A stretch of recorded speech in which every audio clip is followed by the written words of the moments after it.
Brand new podcast, and I am on the road. Birdie Boy Relapse Tour, Charlottesville, Youngstown, Ohio, Florence, South Carolina, and North Charleston, South Carolina this week. But more importantly, I want to talk about my guest. What's up, everybody? Today, What's up? Welcome to the Zedney Zone. Dane Cook. Dane Cook has a special stream right now on moment.co.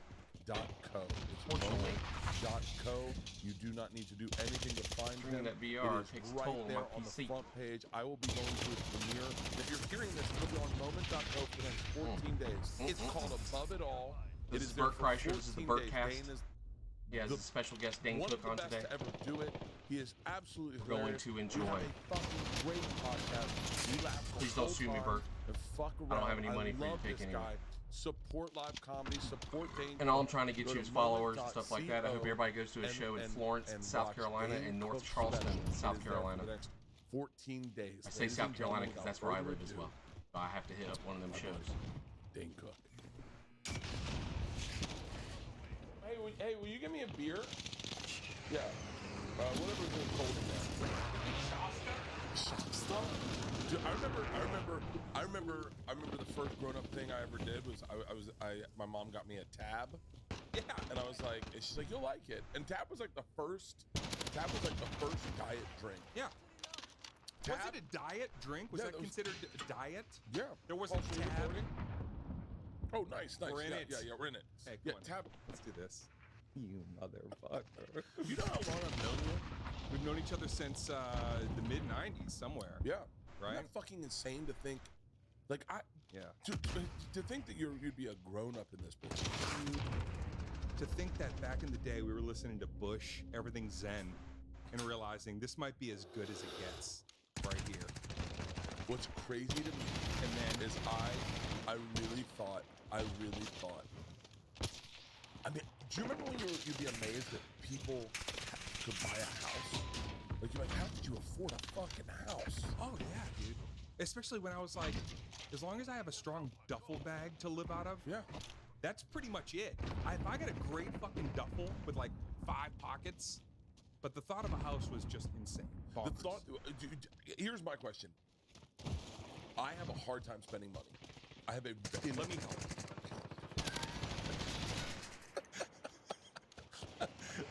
My wife's doing a good job. Tearing through cash. Yeah. And so, You can't sustain this lifestyle, Bert. I'm telling you right now. There's an ebb to the fucking flow. I'm burning it both ends, Dane. I know that. I see it, and this is a fucking intervention, you son of a bitch. Oh, fuck. I feel like... Can we talk about the fact that I'm 50 and I just had a colonoscopy last week? Oh, you forget about a house. I just had up, myself the poop shoot? inspected from the inside out. Sweet. Have you ever Glad, gone I hope you're okay, Dane. So this is your first time going under?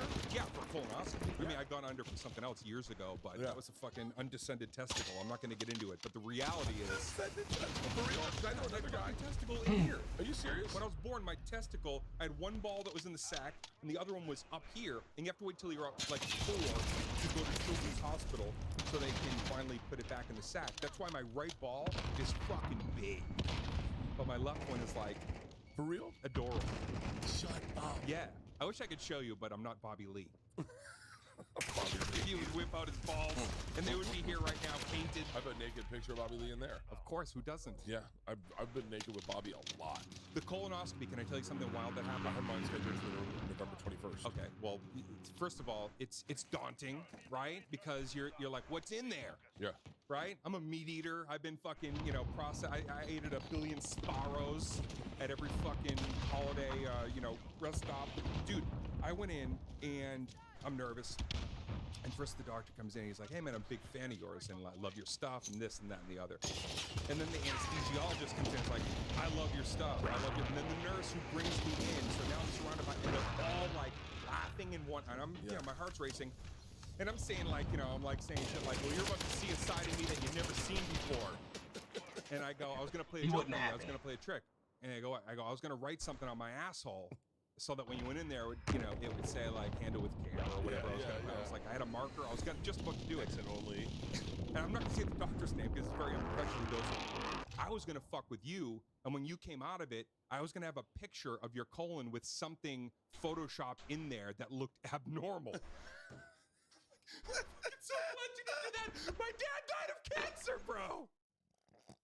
My fucking dad died of cancer, and this guy was gonna like have at it with me. How fucking hilarious are you? He's like, you're not laughing, man. I thought that would be funny. I'm so fucking scared. Oh my god. Yeah. They found nothing, I guess. No, it's all good. Yeah, it's all Any clean. polyps, anything? Yeah, like one little one, but he was like, it's just one of those ones that's like, whatever. I had the test. I had the screening test. They can do a blood screening test, and I had that, and I had no cancer. But then they had to.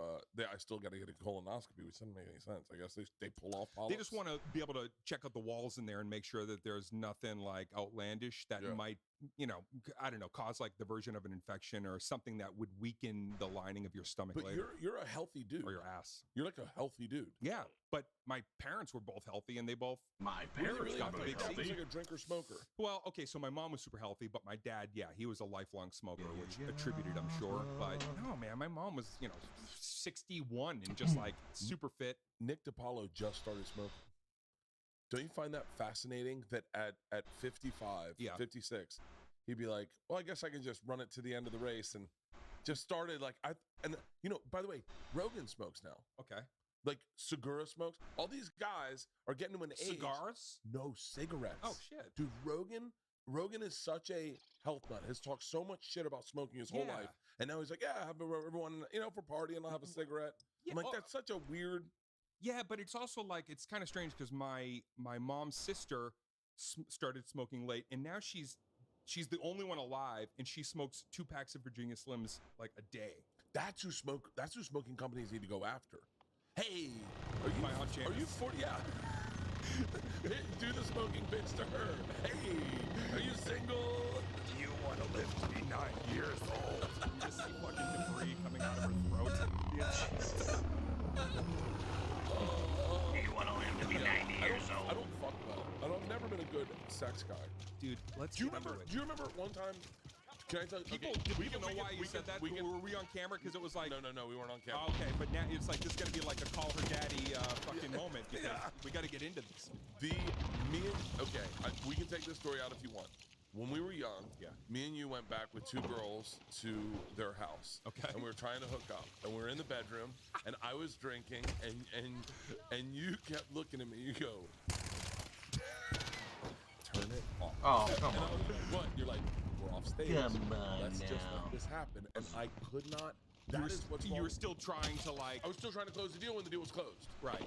And you were like, you're not letting it happen. I was like, you're featuring right now and you're not headlining. Exactly. Be like encore level. Yeah, that was my biggest problem with women. Where were we? Wait, where was that? Like some upstate New York gig? No. No, we were in LA. Okay. We did. I remember this very vividly. You had your Land Rover at the time. Your Land Rover had navigation. The street was Kraft. It was right by the. I'm almost certain it was Kraft. Just spun around. Kraft and 3rd. Okay. Right across the street, directly across the street from Sports Coming on, Charlie. Coming on, Charlie. Directly across the street from Sports LA. I love that you just remember Andy that Dick, Charles in across charge the street. of our I'm being dead serious. lives. Okay. And so we went back to these girls. I ended up. Oh, so I you're just gonna remember hang out? going You go over there. I ended up living there, renting a room from them. Okay. I know. This is what's wrong with me. Did you get laid? No. Never. They were from Cleveland. They were sisters. I remember this why do I? And Gary Goldman ended up having sex with one of their roommates. On a different night, I'm assuming. On a different night, yeah. Okay, so they were like they were into comedians. They were into chuckle comedians. fuckers. Me and you were at the store, or the Laugh Factory. Oh, come on. And they're like, what are you guys doing? And like, wouldn't lay down. You're like, we should hang out. And they're like, all right, let's go.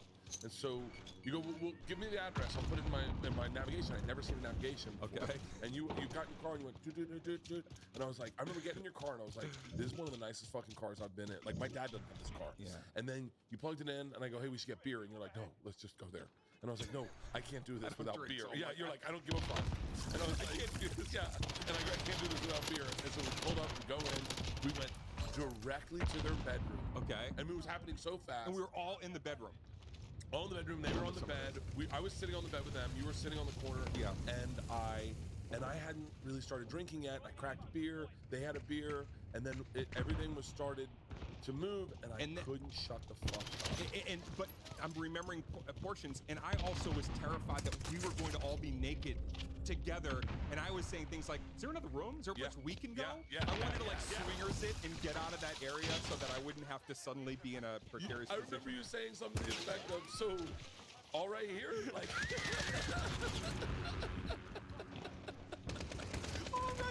all right here? And I remember you saying, you were like, pulling at your shirt, like, is this happening? And I couldn't shut the fuck up. I could not shut the fuck up is my problem. Did one of us, I don't even know if I ended up like hooking up with one girl and you ended up staying in there and talking about like road gigs, or what happened? How did that night end? I fucked it up for us. I fucked it up for us. And you were like, and then I think I got us saying things like cool out, and we just couldn't fucking. I got us out of the room. You got us into the room. I actually got us out of the room, and then I turned this into like a hang, and you were like, cool, we hung for a while, and you're like, I'm gonna get the fuck out of here. And then you got in your car, and I stayed there with them and kept drinking. I ended up sleeping on their couch that night. And apparently living there for like a short-term lease. I ended up living there for a while.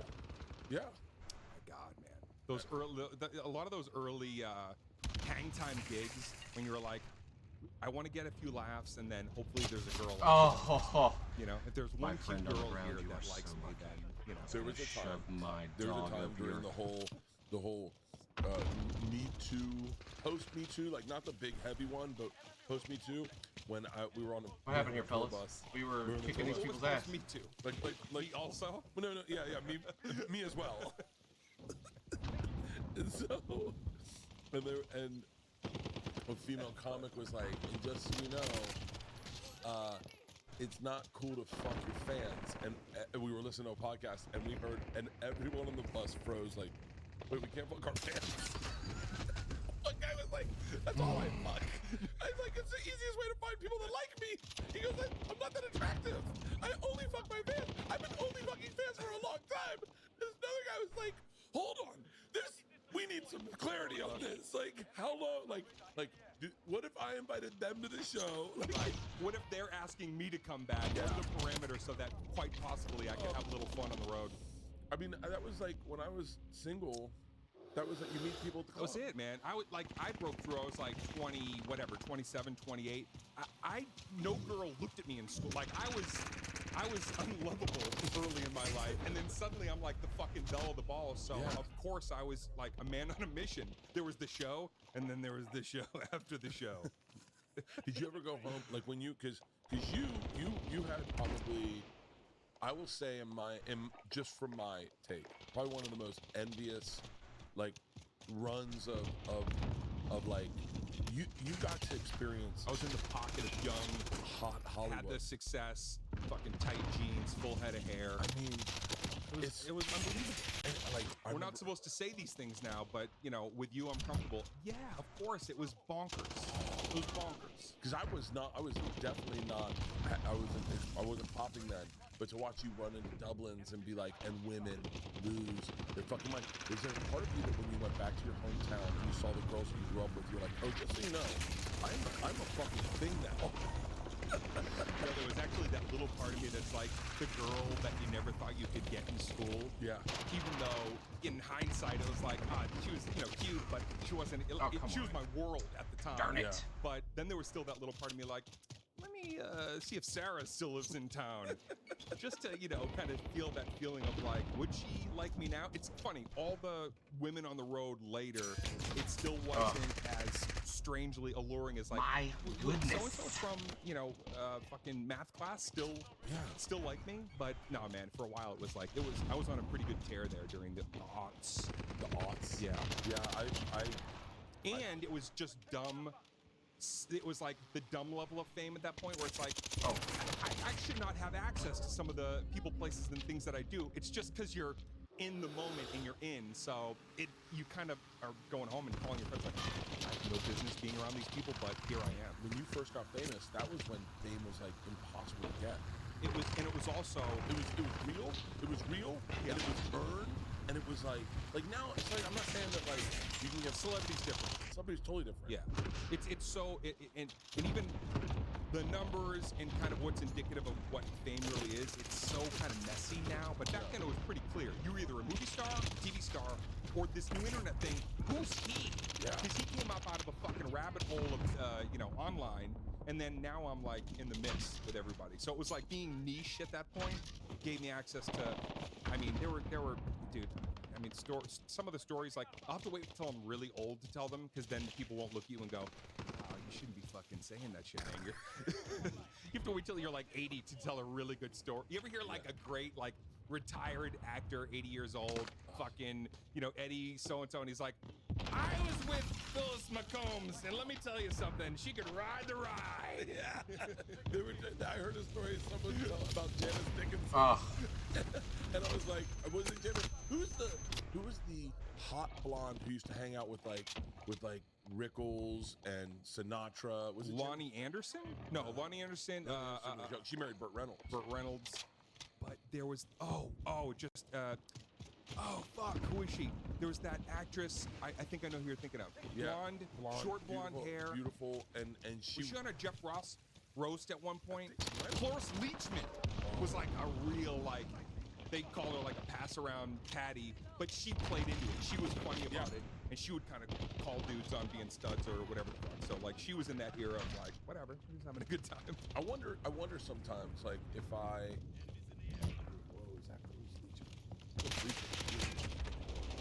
You know who I passed one time in New York City, maybe 10 years ago? Come on, let's go. Unbelievably beautiful was Raquel Welch. Really? Yeah.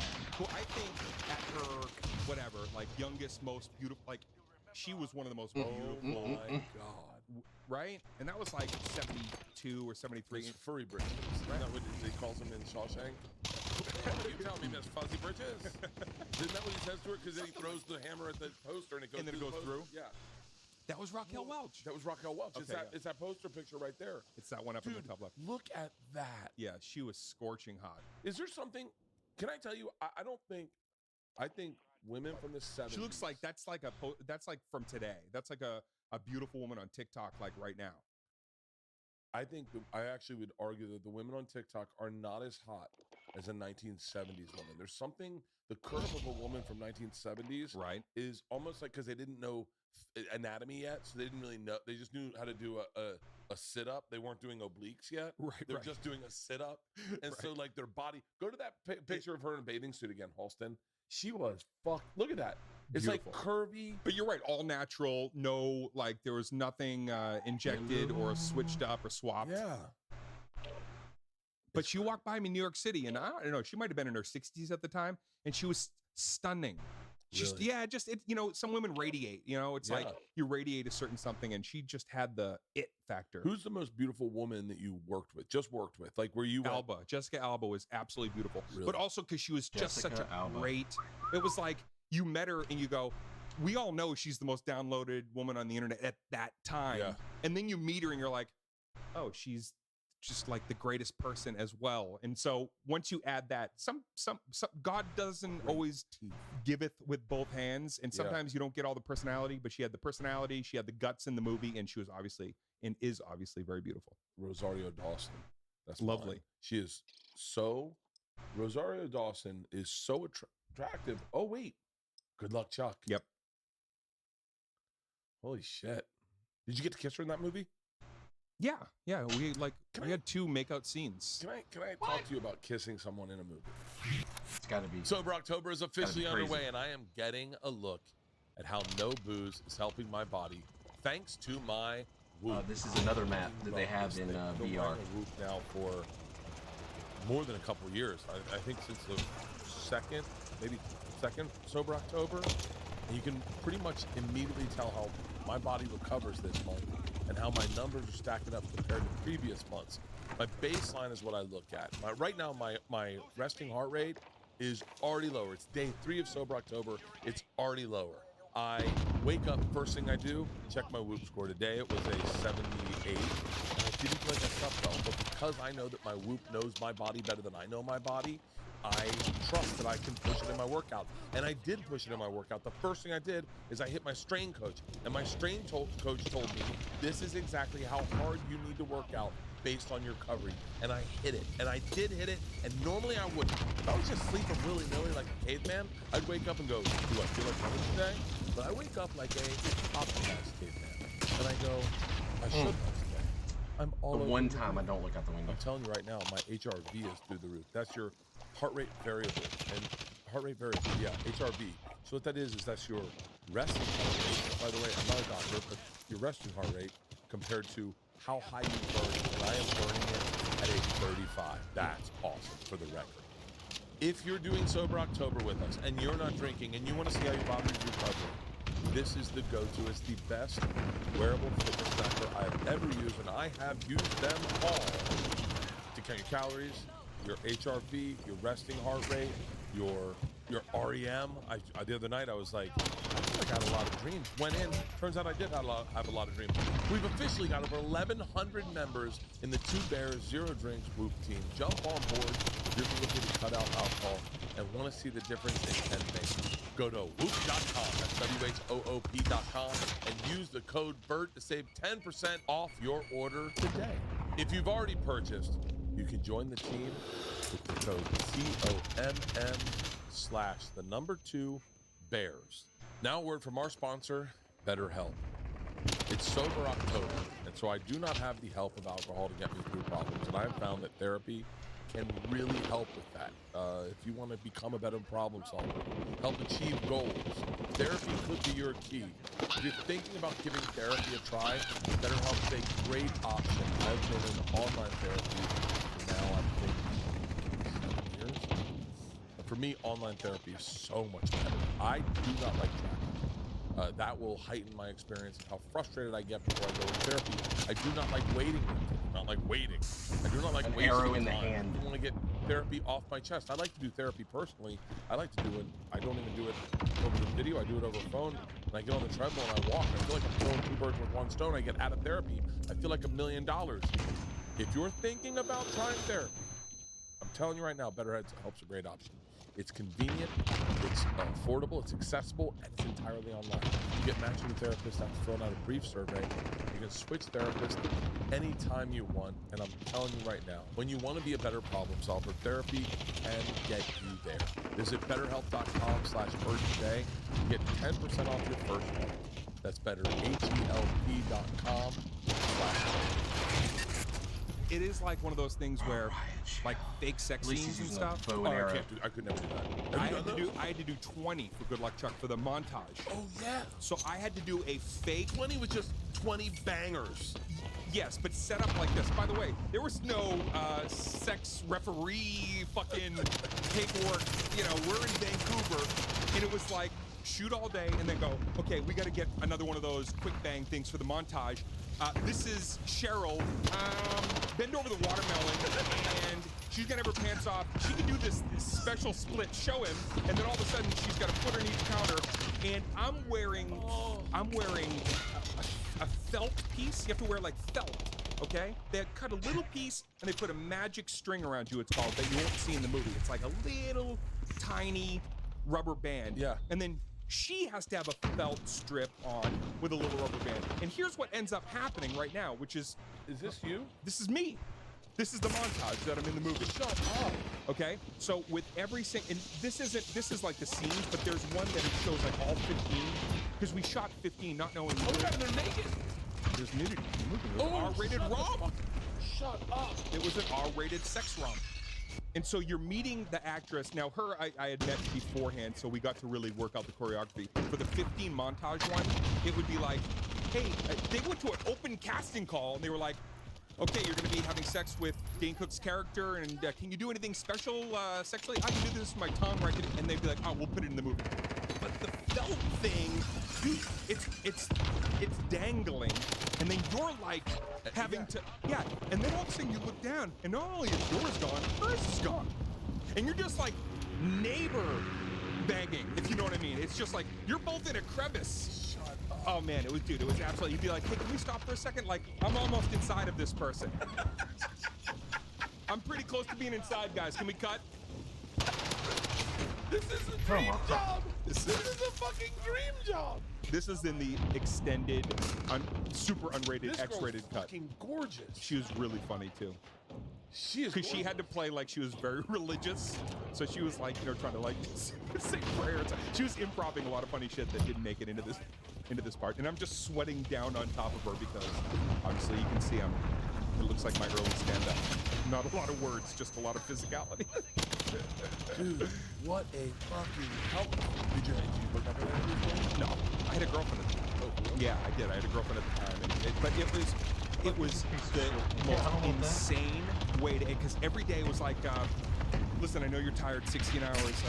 There's a girl in the storage closet. We're going to shoot against a mop and a bucket. We think that might be kind of fun. And all of a sudden, you're just in a closet and being like, starving. I want to get out of here. I want to go home. Call my girlfriend. And it's like, how was your day? Oh, I had to bang a girl in a storage closet for 11 minutes and just pretend like, you know, it was crazy. But there was nobody there at the time to say, this is how you should have shouldn't touch each other, or like that was pre all that stuff. That was pre all that. Yeah. Oh my god. It was wild, man. It was crazy. Yeah, that's that I've only had to do one section for a short that Barry Katz produced called Alpha Male. Okay. It was about I was a mailman who was training the guy who was going to replace him, Yeah. and he didn't know it.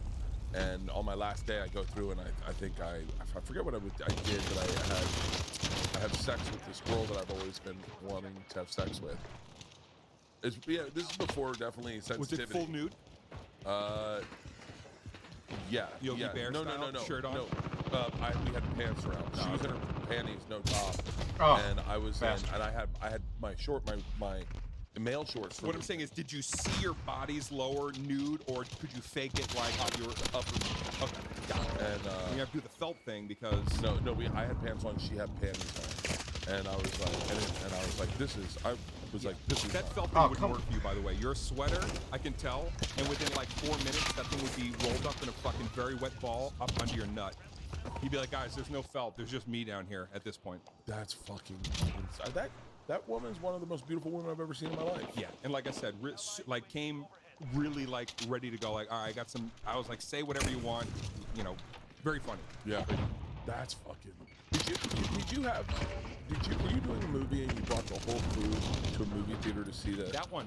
Yeah. Yeah, that was the first. It's kind of wild that we're talking about that because I'm doing my use that screening rocket above it all at the Man's coming. Chinese Theater. Coming to that. Yeah, I know. It's gonna, October dude. 4th. I promise you, it's gonna be awesome. I can't wait. No, it's not Man's. I keep saying it's TCL Chinese Theater now. They changed the name, so I keep referring it to the old name. Formerly Man's Chinese Theater. Me and you saw Star Wars there. We saw Star Wars there. Like the fact that I'm getting to see my big Irish head on an even bigger screen in that theater is kind of crazy. But I brought everybody to the Vancouver IMAX and showed Vicious Circle to Alba, her whole family, and then I invited like 700 fans who just came in for free, and we watched it on like an off night filming. Really? Yeah. Wait, you shot. I want to talk a little bit about your special. You shot in your backyard, Front yard, yeah. front yard. It looks beautiful. Yeah. I got the guy who does the Super Bowl halftime shows, lighting. Yeah. He came up to my house and he's like, "All right, man." He goes, "What do you want to do here?" I go, "I want to make this look like Red Rocks in Hollywood Hills. I want, light my house up like a treasure trove." And so he did that. Marty Coleman came in again. Brought drones in. Audience didn't know where they were going. We shuttled them in. In fact, we shuttled an audience in. They didn't know it was filming, and they didn't know they were on my lawn. They didn't know they were at my house. Really? So you talk about a crowd of people that was just like completely like, holy shit. Wait, how do you do that? You put it online and go, "Hey, would you like to see a live show?" No, there's a company. You can actually, if you ever need these guys, they're also called One Iota, and all they do is harvest audiences for whatever it is that you need. If you needed a podcast audience for a specific topic, if you I needed, need to move some tickets in Charlottesville. I mean, I don't know if they travel, but maybe. But they will find you an audience. They will curate an audience. So they told all my fans secret show, danger, and then they shuttled them from a parking lot. One guy said something really funny. After the show ended, I was meeting the fans who were, now on my porch with me, and one guy comes up and he goes, "Man, when I was in that shuttle and we were driving up through these windy, dark Hollywood hills, I thought I might be human trafficking." And I was like, that must have been a terrifying experience. You really didn't know if this was even really a Dane Cook show. But if that was just somebody's shtick to get fucking people on a van. But dude, it was for my 30-year, I can't believe I'm saying that, 30 years of stand-up, my whole thing was, I want to work with Marty again. He's the greatest comedy director I feel. What did he direct? Vicious Oh, Circle? Marty. So he directed Vicious and Isolated Incident, and of course, like everything he did prior with Carlin, everybody. You just can't look up a comic that you and I don't like adore, not some Marty affiliated. So, and to me, stand-up comedy lives and dies not just by the content of the routine. In this day and age, it has to have that aesthetic, a theme, and something that's dazzling beyond just the jokes being funny. I think that's what I think that helps it to play longer, not just in the audio form, but like a visual, something visually appealing. I can't figure out. I teeter back and forth because as I'm getting ready for my next special, Which is how many you've done it? Like, what do you want now? 10? No. No? 4 or 5 maybe. I think I'm thinking because you're so like you're always touring, and tours and themes, and you're so good at partitioning all that. It's because I name tours and I name specials, so it feels like it's been doubled up every year. Yeah, but still, you're going on 5th special. Yeah, I think. Yeah, and so, but I wonder how important is the wide shot. I like to live in 3/4. Me too. Yeah, and so and I don't like a lot of punching. And what I like about yours, I don't. Yeah. But do you like shots of the audience? No, I don't want audience shots. If it's an over the shoulder and you see some audience, okay. Yeah. But I don't like the edit on an audience member. No, doesn't. And they're work. No. We only did a couple of beauty shots because it was so fucking unbelievably gorgeous, and I paid for the whole thing out of pocket. So I was like, if I ever sell this house, get some drone shots. This will be I'm not even kidding. You've been in that house since when? I've been there 12 years, but part of me is like, I don't know if I'm going to stay in LA. There's a lot of reasons right now to. Oh, interesting. I don't know, man. LA has been like the politics, and I don't want to get but I just don't love the environment outside of the clubs, working out. And even though I love my home, there was a part of me that was like, make this look really beautiful, and in success, I'll probably up the value of my home just from this special. Without a doubt. I remember when you bought that house. That's the same house. That's your first big house, right? That's the first house. All right, guys, I bought a house for my mom, but that's my first home. I remember, I won't say it, but I remember how much you paid for it. I'm dying to know what it is worth now. Double. Easy. Yeah. Easy. Yeah. It was double, and I got it at a steal because the guy who built the house lost his ass in the Vegas condo scheme. He was one of the guys that built one of those mega towers that's still, empty. And that dude built this house in LA for his family. That shit happened 08, 09, everything crashed. And when I went up there, he literally was like, make me a great offer in and around this number right now, and we don't even need to haggle. And I bought that house pretty much right on the spot. It's crazy. Yeah. And I knew, I was like, if I just, hold this for a minute and uptick it and, fix it up, then maybe I could sell it someday at a little bit of a come up. It's going to be great. Where would you move if you could move anywhere? I don't know, man. I'm engaged now with Kelsey, and we're like talking about where do we want to be? Oh, because you're going to have a family probably. Definitely. Yeah. Oh, you get to, oh my God. Yeah. Oh, engaged and then married probably next fall. And then we're already Omaha starting steaks in the mail. No breaking news here, wedding? but we're like. Destination wedding? I don't know, man. We're so. Some Omaha steaks. Chill, and we're very a small group of people, maybe a Vegas party after, but Kelsey and I are very low key. Yeah. Yeah. So I don't know. We'll see. Yeah, oh my God, if I could do it all over.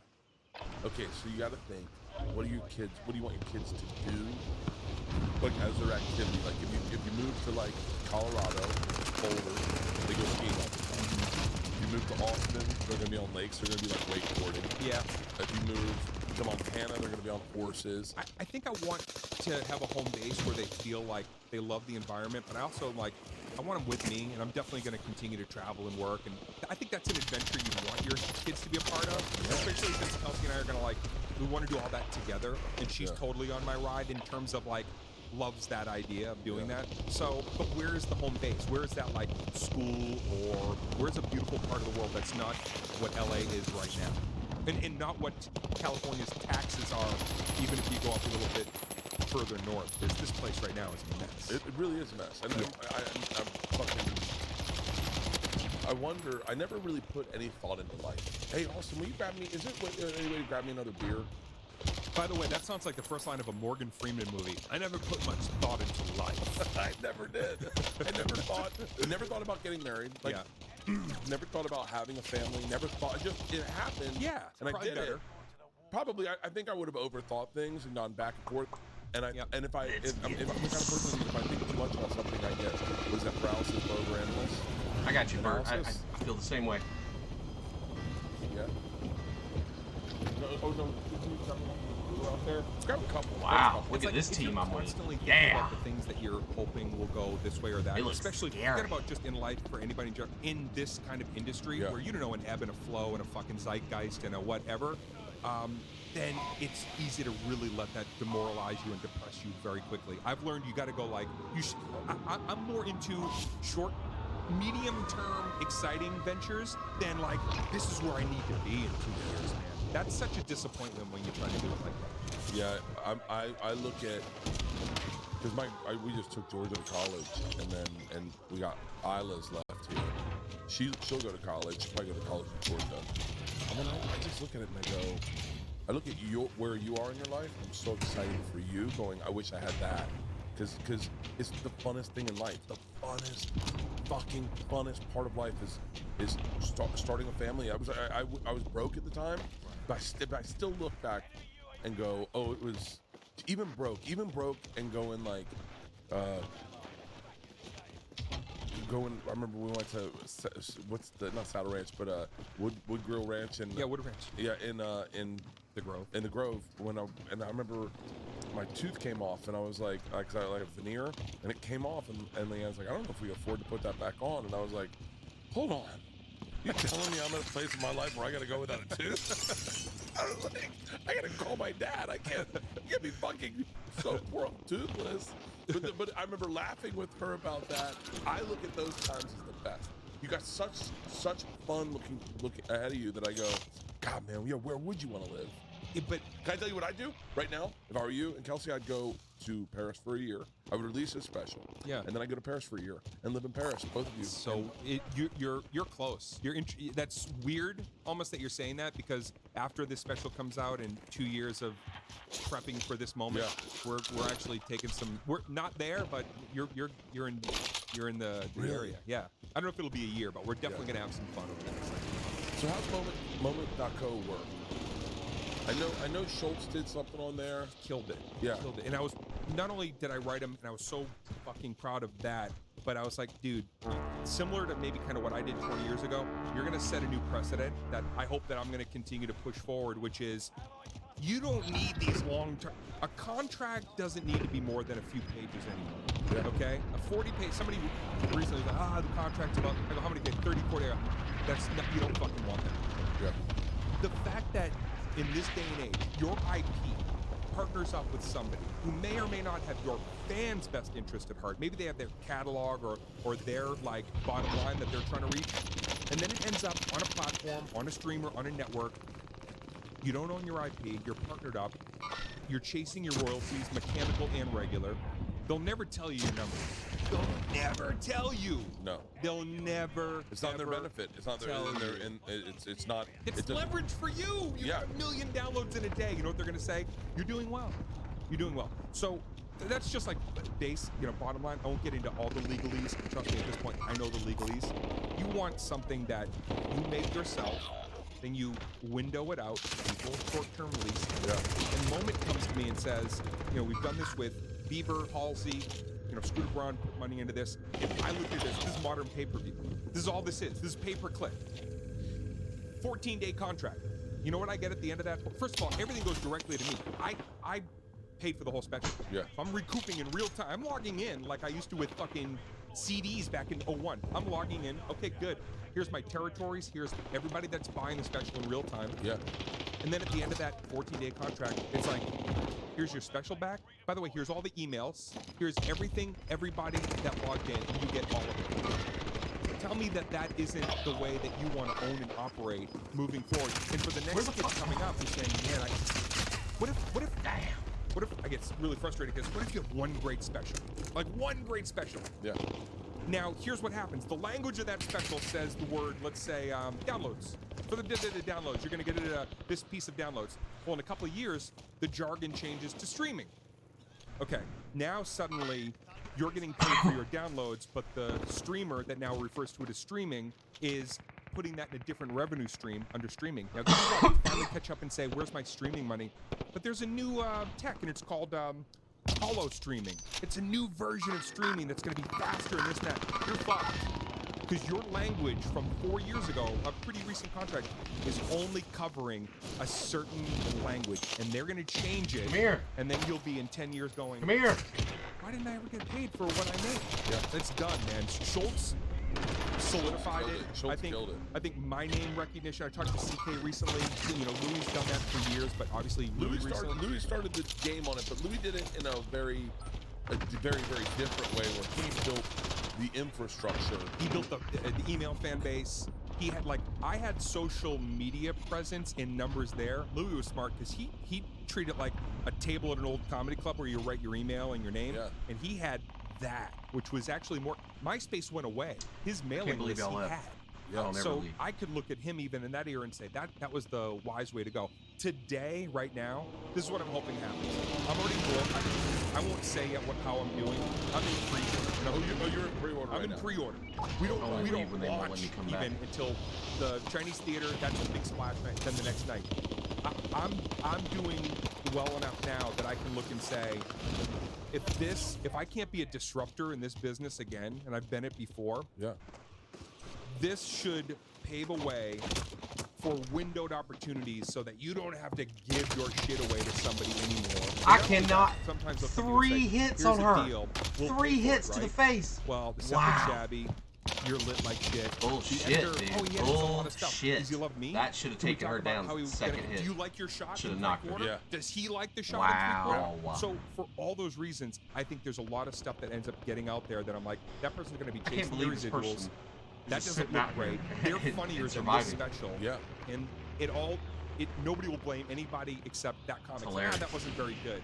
Yep, When it there might we have go. been killer, but they just didn't have the right infrastructure. Oh, you My could have first waited special- 2 my more first seconds. special was one of those Comedy Central. Where was it? Oh yeah, Comedy. Comedy Central. Presents? No, I did. So What year is this? 2009. My Oh, first shit, special, okay. comfortably dumb. Got it. And So that was just a official hour special for Comedy Central. for Comedy Central. They offered me a half hour and the hour, and I took the hour thinking I should have taken the half hour. I definitely, in hindsight, should have taken the half hour. But I did the hour, but it was cookie cutter. You got $10,000. By the way, they sold tickets to the show. They got the door at the show. I know what that nut is. Right. And I'm like, oh wow, thanks Yeah. for the $10,000. Yeah. They owned it. They told me what to wear. Me, Bill Burr, Jim Brewer, and fucking Chris Titus all wore the exact same outfit. Chris Was Titus. it like the bowling Christopher shirt-ish Titus. era? No, Love that we all comedian. wore He's black hilarious. shirts with dark jeans and black shoes. We all wore the same fucking thing. Like an Pete acapella Corielli. group? Yeah, and they were all shot in the same fucking theater. Yeah. And so Yeah, with a yellow light, and then they switched it to purple, and then switched it to green. Also, the worst colors you could ever put behind a comic are purple, yellow, or green. and it was horrible. It was horrible. And I to this day I don't. Someone just reached out and was like, "Hey man, we want to put that on." I was like, "Don't put it on anything." I don't even know who owns it. I think I know who owns it. who. Well, I mean, I know there's a couple of resources that own it. I know some guys who own a lot of shit. They went and they bought the catalog from them, and now somebody is leasing your stuff on, 400 different avenues, and they're cleaning up. Yeah. And you're getting the McDonald's gift certificate if you're lucky. It's funny because you're so right about all of that. I'm so hands-on with my specials, and I wasn't for that one. And this moment blows my mind. I did something with them with Whitney with a live podcast a while back. Yeah. Right when they launched. And I met the guys, and they were really cool. It was a fun podcast. What is the future? Could you do a TV show with Moment? Oh yeah. Yeah, the idea would be I'm actually working on something now with one of my production companies, which is we're going to make a pilot that's also like a short. It's its own thing. And if it's fucking great and enough people tune into the Moment or wherever we end up doing that, it might be a different resource like that, then we'll say, now we have the budget for 6 more. So season 2 is going to be in 3 months. And we're going to have a show that's being made in real time and written in real time. Oh, wow. Yeah. Then it's really open. And if it doesn't work, or people go, that was good, but I wish it's data to go, this is what we know works next time, and we'll probably at least recoup by enough people watching it with my name or whoever we get attached. So it's kind of like either a tie or a win-win. So I think I messed up in the idea of Moment I thought everything was live. Everything's taped. Yeah. Everything premieres. It can be live. We're doing a live after party where I'm live after this to talk to the fans and answer questions. And if I wanted to have you or guests, we could do a podcast live during my hour post moment. That's so people come in. $15, $10 if they want to do the after party. And you're everywhere all at once. This is cool. Like everywhere all at once where you get to watch the show and then hang with me after. This is great. And by the way, I like. Yeah, because Louis did the Sam and Pete or whatever the fuck, not Sam, but Horace and Brand. Yeah, in his new movie 4th of July, is on right now, doing very well, and his stand-up just kills it in that regard. But the one place that, he's Louis C.K.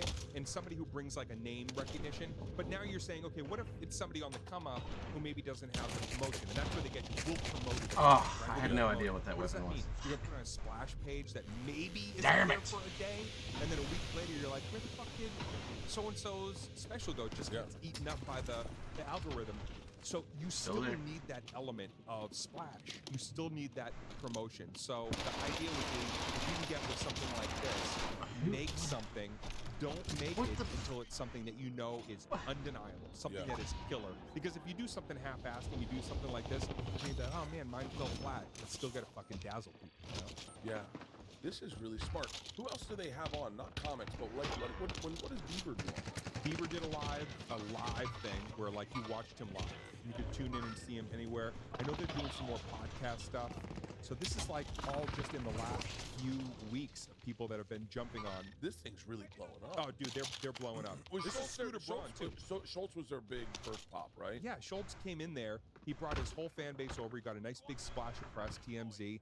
But it was funny. The special was funny. He killed it. Yeah, well, he's brilliant. Dude, yeah. But it's funny. It's like I was aware of him, but this felt like a defining moment for him. And then defining entrepreneurial-wise, because now people know, like, they're going to, trust me, a streamer's probably calling and saying, we missed out on it. We want you. I don't know who that is. Randlin? Yeah. But another reason that I like these guys is because I love being affiliated with people on the come up. I do too. That you're interesting and you're inspirational in a way that you've never been jealous. You've never been jealous, and you often celebrate anyone doing something different or doing something new. And so many people in our business are not that way. But you, like when you just talked about Schultz, you're like, dude, I'm so fucking happy for him. Yeah. I'm proud of him. I reached out to him. Like that not everyone, because everyone else feels like everyone's biting at their heels. You know how many people did that for me? Like Patrice. Really? Yeah, dude. Like, you know what? When I did this is like weird. When I did Saturday Night Live, the first time hosting it, I kind of thought like, I had a couple of my like road, like Burr, like guys I came up with. But I'm talking like everybody I met in say the 15 years after. My phone rang when I got back to LA. There was no messages on my answering machine at home. And then I got a call one night, and it was a guy that I'd never met and I didn't know. And it was Kevin James. He goes, hey man, I just got your number. I think it's really cool that you hosted SNL, man. I'm sure that was really exciting. I know we don't know each other, but hope you don't mind I called. Thanks. He's the only dude. And I still don't really know him. I didn't ever get a chance to. Really? Yeah, man. It's a weird, Yeah. Sometimes, like, everybody kind of likes when everybody's in the pit together. But then what happens is sometimes if you get a little bit ahead, it just fucks other people up. Then they think, I need to be winning now. I need to be winning right now. And then they end up kind of like isolating you, which sucks. Yeah, So when you're with people on the come up, what ends up happening is you're sharing your spotlight, and then even if nothing comes from it in terms of just an acquaintanceship, watching that person and knowing, hey, you know what? Just by being affiliated and sharing some good energy, maybe their family's happier and healthier and like they're okay. So I love what Moment is doing, and I hope in success we can do some more stuff. That's really fucking cool. Thanks for trying, bro. Because Segura and I did live shows during the pandemic. Yeah. When we would which were I think what you guys have done, honestly, I think also, away from Rogan, which is such a unique conversation, funny but insightful, wild, but like you guys, man, those clips are great. I feel like a lot of people look at what you guys do and go, I want to do more like that. Oh. And it's authentic. You guys, when you guys get laughing, it's like you're making people watch and enjoy those clips. Yeah, I got lucky. Oh, come on. What the fuck is happening here? I don't know everything. I pay very little attention, amazingly. But Tom built his own. It's funny because I introduced Tom to Louis. and we did a live podcast over the pandemic. We did it through a company, and then Tom was like, I wonder if I could just build my own thing. So and he's like, hey man, do you have Louis' number? So I introduced Tom and Louis. Yeah. But they get really close. And then Louis tells Tom, this is the secret sauce that I used. You should do it. The guy's name's Brendan. To design something to do everything. Yeah. And so Tom does it. He builds everything. He does everything, builds it into another, and they're really successful. Dude, behind you, not up on the tower. Schultz successful, but like really successful for me and Tom. Yeah. And then it wasn't until recently that I was like, hey, maybe I should start focusing on, like maybe I should take some chances on me. You've been someone who's always took a chance on me. And I actually was thinking about you the other day, and I was like, we started doing like really leaning into production. And I thought, I remember you saying one time, if I'm asking these networks and studios to bet on me, I should be willing to bet on myself. And I remember you saying that, and I think of that all the fucking time. Oh my God. I do say I'm talented. Like I should. DC, behind you, DC. Yeah, because when you fail, when they come in and it's a failure, and it's a group failure where you gave up so much of your creative power, it's all on you. And then sometimes it's tough to claw and scratch back into another relevant kind of moment. Yeah. But I'm a believer, and I've failed enough. I've had high watermarks, but I've had some shit-eating sandwich moments. This is what I learned. Yeah, dude. It's like when you fail and you're like at that rock bottom again, what's weird is when you look out, that audience cares more about seeing you do. Ultimately, they're rooting for you. Yeah. And even though everybody will, have at you, and we're comics, they'll roast you, they'll say shit, and you deserved it. And there's that other narrative. There's that other you when you're successful. There's me, my narrative, and then there's an internet version of you that's like, oh fuck, dude, they believe that that's a real person, and then there's another narrative internet version that's the one that like People Magazine started, and everybody goes, oh, that's the loving, wonderful, and they subscribe to whatever it might be. But the reality is, if you fuck up and fail on your own accord, you have the better chance of like people seeing that and going, okay, man, what next? But if you fail with somebody else that kind of like drops the handle on you, sometimes you don't get up from those moments, man. That can end a career. It's hard to, it's hard to bet on yourself. It's hard to bet on yourself. And the hardest thing you can do is bet on yourself. I just did an interview today, and they said, what gives you the bravery to come up with these things that you're doing? Like I did the Fully Loaded Festival and the drive-in movie tour. Yeah. And I said, it's so funny. I always come up with the idea, and then I try to back out of it. I'm always like, hey guys, I think what, we're biting off more than we can chew. And it's my agents and Is managers. it that? I really believe it's that. You do therapy. In my therapy, you know what that tells me? That tells me I know my therapist taught me there's a fine line between anxiety and excitement. And it's so fine that you start believing your excitement is anxiety. Do you think that you want to back away from it truly, or do you think that you're so fucking excited because you're going to win, but you can't look at everybody and go, hey, guess what, everybody?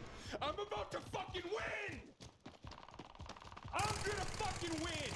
Because when you know you're going to win, unless you're on a sports team, nobody else wants to know you're going to win. No one it just makes everybody else go, oh, fuck, man, I'm not going to win. Now he's going to win. I'm going to look less. Yeah. So do you think there's a little piece of you? It's anxiety. It's that fine line between anxiety and excitement. Yes. On your six. Dude, without a doubt, there's like, and I also feel like I'm playing a different game than everyone else. Not like comics, but like you're in your own thing altogether, man. I have the more I work in this business, the more isolated I feel, and I'll tell you why. The first time I did, I wonder if you felt this, and I wonder if the first time I did the place in Boston, the theater in Boston, the Wilbur, I sold out one show, and I sold it out. I sold it out. It wasn't like comps. It was I sold those tickets. Yeah, and it was my first theater. My first theater I'd ever done. And I went back to where those heating grates in the back where they have like all the pipes that are hot as shit, and if you're cold, you can just warm your back over there. Right. I sat behind there, and I thought to myself, I guess in these moments of success, you don't really high five anyone when you're a comic. It's just you. You did it. This is you. Yeah. You get to celebrate with yourself. And I was like, cool, Bert. I was like, great accomplishment. Sounds man. lonely, Bert. I kind of wish I was in a band right now so I could be like, good job. Can you believe we did it? Right. And I was like, So glad you told the machine story on Joe Rogan. It takes more years to get down the line to have hopefully people like myself that would hit you up. Or I know, it's like I know Jeff Ross is going to hit me up, like, proud of you, dude. Like, you start to realize through time, like, the people that know, I'm not here to take anything from you. I'm here to add value, hopefully, in some way in your life. But the lonely moment, like, you know, backstage at that gig, I would look at you, outsider in, and go, you were also one of those young comics that was set up to be kind of a target or animosity, because the reality is people probably didn't look at you as a real comic at the beginning. They looked at you as a guy from Rolling Stone article who now is trying to parlay this into, and we all know when those guys come into the club, they're the ones that are like, look at this motherfucker who was an actor who now thinks. Yeah. So, so you getting a little bit further ahead, I'm telling you, man, some people that you probably even thought were your friends were like, real comic, not this. Come on. Dane, I got pulled over. I won't say names. When I was young, I started working the door at Boston. I had 4 comics take me down to Off the Wagon, sit me down over a couple beers, and tell me I wasn't doing it the right way. I was cheating, and I wasn't gonna. They didn't see me as a real comic, and they definitely weren't gonna see me as a real comic now if I'm working the door. There's a way to do this, and you need to wait your turn. It's coming. And I was like, wait. Am I just, is the gig, I sit in the back of the room and I wait for someone to go, you, and then I'm like, I'm prepared. Right. And then I do well, and then like, okay, now you can start working. Do I wait for these 4 motherfuckers to make it and then go, all right, now that we're in, we've had a conversation, and please take 2 steps forward? Yeah. I was like, I remember saying, I'm making $25 a night. I don't have any money. That's good. Yeah. And if I bring in 25 people, I get to go on at the end of the night. I'm getting spots every night. Like, isn't that the thing? Is getting spots every night? And they're like, no, man, trust me. You're not doing it right. Right. And it's so funny because so often I think I bet there are people that fucking listen to that. Of course, I know them. I know a lot of them. They live outside of Boston, and they know who fucked them up. And they'll say, man, I can't believe that person I admired actually pulled me aside one night and said, because they were dancing, because they were a threat. And you know what? I think, realizing it now, I think the reason why we've always had, like, even though we're not like boys in the sense, we're not fucking hanging out, but the reason we've always had like a loving, relationship is because I was considered a fluke because I clicked a button on MySpace. It's like I never even fired. From a club to a theater and then you came out of the magazine article and the Rolling Stone. So we both had to come out of the gate like with even more like, I'll show you. Oh, that's happened my entire career. When I started doing roadshow, everyone thought, oh, he's the guy from Travel Channel that's friends with Joe Rogan, and now he's doing stand-up. Yeah. Like, that always happened. I gotta tell you something I think I really admire about Joe. And I wish I knew, I know Joe, but I don't know Joe. Yeah. Even though he come on, 2 for that motherfucker! Never been... Fuck you, Call of Duty. Video games for years. Fucking piece of shit. That other motherfucker, I hit her 3 fucking times and that bitch survived. I'll suck this dick, bitch. When I look at Joe, what I really, and I'd say this to him if I was there, is he never had like some places cronies around him that just made him look good. He is not afraid to take killers and hitters and put him in the chair opposite and then listen and set him up. And you know what, man? That to me is like, that's rare air. So he let guys like you and other people that he just, in his own way, I'm sure I can't speak for him, identified that's a person who's going to have their moment somewhere along the way. I want to use my platform to just let people like them, not because I like them, because they're going to What the fuck is, dude, what the fuck is happening here? I can't even compete. Dude, I wish I'd known him younger. I would have liked to have known what he was like, because I only know him like the podcast Joe. I only know the Joe that like, I think he getting his dick knocked in the dirt a couple times. Yeah. Thank you, dude. The Man Show. That was sorry to be a pain in your ass. He did Fear Factor, and yet people labeled it as something cheap and easy, even though I guess as an entrepreneurial person, I always looked and said, this guy knows how to keep himself somewhere, and at the center point, he's always got his stand-up. But my relationship with Joe was interesting, and I only realized this as I got a little older. Like, we only had a competitive relationship. Yeah. It really wasn't. We never said, look, you want to get lunch? Ever. It was either we're competing on a video game or something in a club where he didn't like my fans or I didn't like. And it always seemed like, and oddly enough, and I wish I haven't talked to him in years, but I would say I think you brought a lot of good out of me because whether it was the website. He had a cool website. He had like the alien with the horns. Yeah. And I had a cool website. And I kind of always felt like maybe we're both looking at each other like, you know, in our fast cars going, who's gonna get there? You, him, and Stanhope had the best websites. You, him, and Stanhope had the best websites, and they were vlogging at the time. Yeah. And I remember Stanhope's vlogs were fucking epic. Yeah. The Epic. hardest of hardcore. One of my favorite moments on Joe's podcast is you and him podcasting, and you guys were talking about your first big purchase. That's right. That was like 8 years ago or 9 years ago. Yeah, you were talking. You bought a car, a really expensive car, Aston Martin. and it broke down on the sunset. It's the worst car I ever had. Yeah. Piece of shit, like a expensive lemon.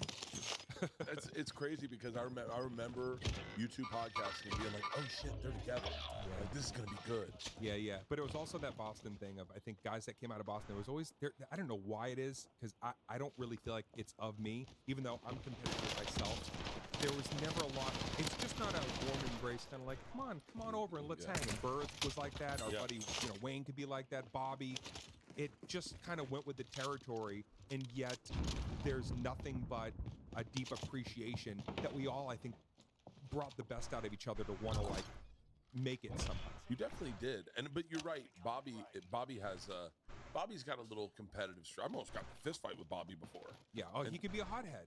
Yeah. You know? Yeah. It's like, funny. He's a different Bobby now. He's different than when he was younger. I don't know him like I used to. We fell off. Yeah, that's another relationship that, no, man, I don't know what it is. If it's the coasts, you know, just your lives go in two different directions. Yeah. Or he started a family early, and like, I don't get to catch up with him like I used to, but I have a million great memories and laughs with that guy. Yeah, I fell off. I fell off. Like, I used to be really close to Gary Coleman. Kind of fell off with Gary. I haven't really talked to him. I don't really talk to Bobby. It's funny. I think maybe if I lived there, I'd see him more or talk more. But I don't fucking talk to. I feel like I don't talk to anyone. I feel like I'm moving at a pace where I'm just like going like this the whole time. Like going like what? Like I feel like all I talk to is my assistant and my wife. But are you enjoying it? Loving it. Okay. I'm the happiest I've ever been. I am too. In my I get entire it. life. I get it. And I think so. Maybe just that's like maybe you're thinking, oh, I'm only paying attention in this space, and this other thing that you think is out here, like just let it go, man. Yeah. You know, the people that love you and want to be part of your life, people can come in and out. That's all good. But maybe it's just like you limit your scope to go, I don't need to be more than what I'm enjoying the shit out of right now. Yeah. Welcome to Fresh Ball Fall. It's the season of pumpkin spice and making sure your crotch looks nice. That means sipping cider in a fall breeze and using Manscaped products to trim your balls with ease. Is this a poem? That's right. Today's show is brought to you by Manscaped, a company here to make sure that your foliage is not the only thing shedding its excess and leaves. Heck, even Mother Nature knows it's time to lose excess clutter for fall. Join the 6 million men worldwide who trust Manscaped by going to manscaped.com for 20% off plus free shipping with the code BERT. I only use Manscaped. I trimmed my balls right before we went to Europe, and I'm telling you right now, it was a game changer. I feel so fresh, so clean, and I use the Lawnmower 4.0. If you are new to Manscaped, I want you to listen to me. Get the Platinum Package 4.0. With this glorious package, you can align your entire hygiene routine all in one swoop. Inside the 10-part Platinum Package is everything you know and love about the Performance Package, plus some shower goodies included to elevate your grooming game to platinum. The Lawnmower 4.0 body trimmer and weed whacker nose and ear hair trimmer featuring proprietary advanced skin-safe technology, which works. You will not be cutting your balls with the advanced skin-safe technology. That's what you need to know. It's also waterproof. Go to manscaped.com and get 20% off plus free shipping with the code BERT. That's 20% off plus free shipping at manscaped.com when you use the code BERT. Manscaped. Clear out the leaves. It's your tree trunk time to shine. Did you always know you'd get married? I thought I'd be married sooner. Really? And then I realized in my 30s that, well, my late 30s, I was like, oh man, I'm meeting the wrong kind of women. I'm definitely not like meeting a wife. Is there any chick, and this is going to be bad to say, yeah, because it's not. Is there any chick? Because you dated I think I have the right to talk about these things now, because isn't it like once you're engaged or if you're married, then you can say from your most solid and non-CAD element, yes, I had some relationships. We could talk about those that are professional. You're not like a single guy going, hey, guess who I was with back in the day? It's like, no, I've had the opportunity to be around some pretty incredible women in my time. Is there any chick that you think about now and you go, man, I bet her husband is happy as shit? Because like there's one girl I dated that I think about. She was the coolest chick in the world, and it just didn't work. It's like she was interning in New York. I was in New York, and then I moved to LA, and then she moved back to whatever, Chicago or Wisconsin, wherever she was from. But I think about her because we dated for a little period of time, and she was the first. It was like my first experience with a Midwestern chick who was a little doting and taking care of you, and and she was Italian, so she had this old school. And I think about her all the time. I go, I hope her husband appreciates how cool she is. Yeah, I think that if I was in a different place in my life, when I made Good Luck Chuck, I felt I was kind of falling in love with Alba. Because of her as a person, getting to know her. And she, by the way, even though I was in a relationship, that was like in a tricky, for a lot of reasons. My dad was very sick, cancer. I'm making this movie. I'm still kind of like spun up in the no playbook for fame. But realistically, I'm looking for somebody just like, I know who I am. I'm a homebody. I don't drink. I don't party. And I remember I was feeling like, I feel like I could fall in love with this person, but I also knew she had a relationship that was kind of orbiting that may or may not come to fruition. And even though I met her family, with who? Oh, the guy that she ended up marrying. So when you say Cash, his name's Cash. So she's married? Yeah. Oh, for real? Yeah, they have the family and but in that moment, you're gonna pull it off. But in that moment, I remember just feeling like there was a person who really I felt brought up. Fucking name, Cash. Yeah. So they were I don't even know if, to be honest, I don't know if they were. He looks like a Mexican George Clooney. Broken up at the time. He's a handsome stud. Look at this guy. I mean, that's a beautiful couple. But at that very moment, I don't know if they were exactly like 100%. And I felt like the feelings a little bit. But I also knew that I was so messed up in the head with like my mom had passed away and my dad. I think I was just looking for a solid person in my life who I felt like really loved me. And she understood the chaos of success. But it never went to that point. We got back to LA. We were very close friends. And then as soon as that relationship came back together, I never was like, I would never try to impede on something like that. But that's the only person in my life, at a period of my life, in success, that I truly was interested in. Yeah. I mean, I worked with, Kate Hudson was one of the coolest, most unbelievable people I've ever met. Kate Hudson, I don't know Kate at all, really. I did her podcast with her brother Alba. And your podcast. And I remember I asked them, what's your favorite memory of childhood? And both of them were like, you remember biking through the Swiss Alps? And oh yeah, that was probably the funnest thing. The whole family biked through the Swiss Alps, and we come on, you got this. Come on, y'all got this. Drink beer and wine, and mom and dad were letting us drink, and I was just like, oh my god. Based on that conversation, I kind of fell in love with Kate Hudson, right? And so I'm like, whoa, what a cool chick, because she wasn't famous. Yeah. And so then I followed her on Instagram, and man, I had to unfollow her because I was like, this girl's amazing, and she looks fucking perfect. She's gorgeous. Well, it was like I met her, and I knew like she was from comedic royalty. So then you meet her, and you're like, oh, entrepreneurial and cool and great mom and all these things. Oh my god, you scared me. What? But at that time, it was like she was with Dax, and it wasn't any Dax Shepard. No, you're not. No, it's just fun. But Dax Shepard's an interesting one. It was a platonic working relationship, but I admired her, and I really was like, oh, I could see falling for somebody like this, but that just neither of us were in that time or place. And I can't speak for her, but she might be here and say, yeah, no, I was not interested whatsoever. That was just a gig.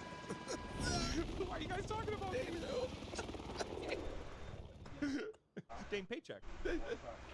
She is. She's awesome, man. Though. I saw her. I get grossed out when women wear sneakers without shoes, especially in the water. It's a weird Florida thing. Wait, what? I like on a like a beach walk. Like if I see a woman in water shoes, I'm just like, ugh. Like you have no value to me anymore. You don't. I can't. Water shoes? Is that even a thing? Yeah. Water shoes. Yeah. Oh yeah. Oh. Like if you put on water shoes, like shoes where you can go in the water so you don't step on a rock or like. Okay. Like I need women to be barefoot. Wait a second. How do we get from Kate Hudson to water shoes? I'll tell you. Hold on. I lost the. I'm usually pretty good on stage at remembering the through line. So this is what the day I unfollowed her. I hope she follows you based on this. She goes, oh, what if she does follow me? Good job on the win, y'all. Video of her and her family vacationing, I think in Greece, and she was jumping off a cliff, and someone was filming her from behind. Okay. And what I saw originally was a pair of water shoes, and I went, and she was climbing up to jump off the cliff. Right. And I was like, oh fuck, she wears water shoes. And then it panned up to the rest of her body, and I went, they look good on her. And I was like, all right, I'm out. I'm fucking out. I gotta unfollow her. I unfollowed her. I was like, she's just beautiful, man. She's absolutely fucking She's beautiful, but funny every take. I don't ever remember a take when we were riffing or whatever where it was like, damn, she is funny all the time. And it was always right there. Really? Right there. I just don't know the weapons, unfortunately, I totally anymore. understand how like on-set romance is. Like when you think of Brad Pitt and Angelina Jolie, I totally get how that fucking happens. Yeah, it's also like that whole thing that happened. Well, they're like species beautiful, right? I don't know how they could be around each other and not have done like we are the two most beautiful people. Like we can say that. They could charge, right? They could have charged. Think of how much money they could have raised if they allowed people to come in and watch them. Right, like OnlyFans. Yeah, and they were like, and you can come in the room and watch them for like $100,000. I would have been like, well, yeah, my next special. Can we talk a little bit about what I'm doing next with Moment? By the way, Moment House, if you want to watch me fuck, that's a great place to put a porn. I mean, but isn't OnlyFans kind of doing in some ways, aren't they moving towards that the same time? You got to release daily content. If I do one pornographic movie with my wife, one top spot, all the nooks and crannies. All of us want to do this. Is that what you refer to each other's sex cards as? Nooks and crannies. And grannies. The Brad Pitt's gorgeous. Look at that couple. They were like, I mean, again, that was just an unbelievable moment in history, seeing them get together. That was like, I was there when Giselle and Tom Brady met. I was like in the room with You were there? Yeah. I was at that Chargers game. I sat with Giselle and the Kraft family. We watched the game, and then Robert Kraft was like, Giselle's going to meet Tom. It's the first time she's at a football game. And so we talked, like, she knew nothing about football. I was like, have you seen my premium blend? Let's do it. And so she, and then I saw them meet, fucking lock eyes and talk in the locker room. Two tall, fucking beautiful prince and princess. It was amazing. I would have been next to her like, I already have bad breath. Whatever. I just remember looking in the mirror at myself, like right after I met them, and just like my big Irish head looked even bigger. Everything about me was like, you just immediately become fucking, whatever your number is, you're 3 down from that once you leave those people. I got out of the gym today, and I was, my wife was doing a workout, and I went in because my workout was next. So I went in, and I was like, I feel good today. You know, like your body feels good. It feels tight. I feel muscular. I feel strong. I'm like, nice. So I go in and I go, I take my pants off, I kick them in the air and catch them. Yeah. And I just saw my little dick and my fat body moving, and my dick was just like, yeah. And I went, It looked like Steamboat Willie. It looked like, yeah. It looked like the clicker on Price is Right.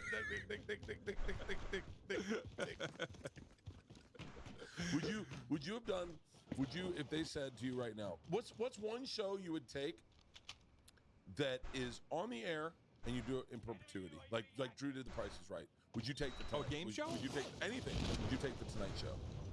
If they were like, hey, Jimmy's retiring, we want you to take the Tonight Show. Because even though I've thought about that over the years, like, oh, what would happen if I just don't know if I would love doing that every night for most of the year. You get summers and stuff, but I don't know. I don't know. I would take, I put this out there, I'll put it out there again. I will stop touring for whatever the season is. Okay.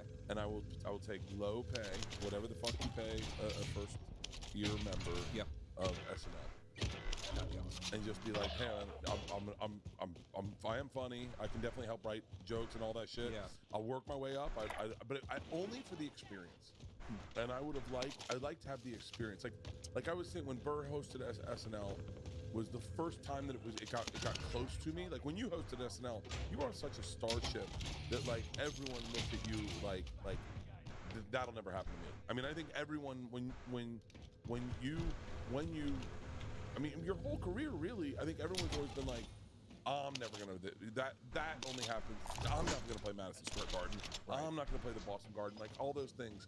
When you the thought of being an arena comic was almost unusual for people, but I remember telling so many comics, no, it's really not. Once you're there and have a great setup, and now of course it's like it seems more traditional to be able to do that. It definitely is a little more accessible, especially when you find out that not all arenas are 22,000 people. Right. There's a lot, and they could put a curtain. Yeah, they could put a curtain. There's a lot of ways to play arenas. Yeah. It's like having a big I have a big dick. I'll send you a pic. You're like, no, let me see it in person. You're like, no, I'll send you a pic. With their flashlights on, it looks like more people. Bring 2 flashlights, please, tonight.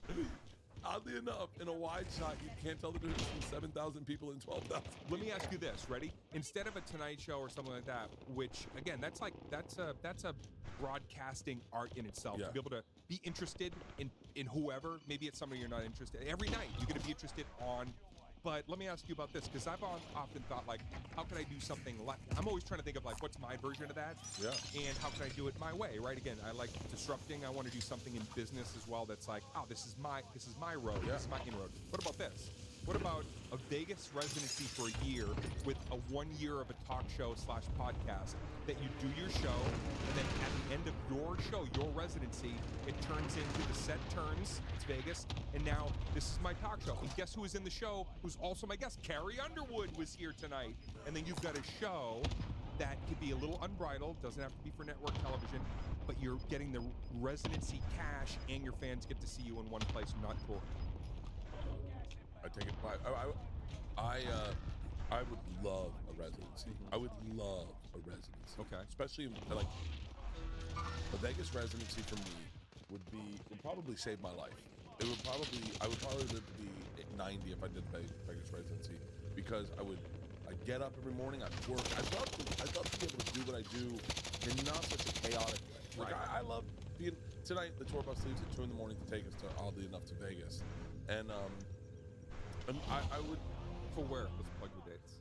It's this will air after the version that's already sold out. The Paso Robles sold out too. Anyway, so I love being in the bus. The bus is probably saved my life. Buses are nice. Buses are the best. Yeah. Rolling Bellagio's now. They're just like the best. Especially when the bus saved my life because I was flying almost in that. I cannot fly. Yeah, I hate it. But being in a residency would be so awesome. Wake up.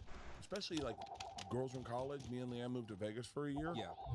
Wake up, work out, go play some golf, hang out, have lunch with Brian Regan. Incredible restaurants. Yeah, Right. yeah. And then be like I'm gonna go do a spot. He's like, all right, swing by, pop in. You're like, cool. Hey, you know who's in town? Is fucking ... And you're like, shut up. But why not do something like that? But like, if you're for whatever reason, if you're like, I don't want to, I can't do it by myself, why not go? Here's 3 of us that want to do something similar, and bring in a package to casino so and say, here's how we're gonna do it. It's a triple headliner night. All of our fans get to come. Are you fucking kidding me? The 3 of us have our talk show, podcast show, whatever it might be. Makes me so but mad. it's only this Watch window, how this many 6 months. headshots I Like get Carrie with my Underwood, fucking we just sniper, and it saw her won't down fucking at do nothing. New, whatever, the Hilton, and it was like, I thought she was dead. Carrie Underwood? Carrie. Dead. Princess Leia. Carrie Fisher? Oh, yeah.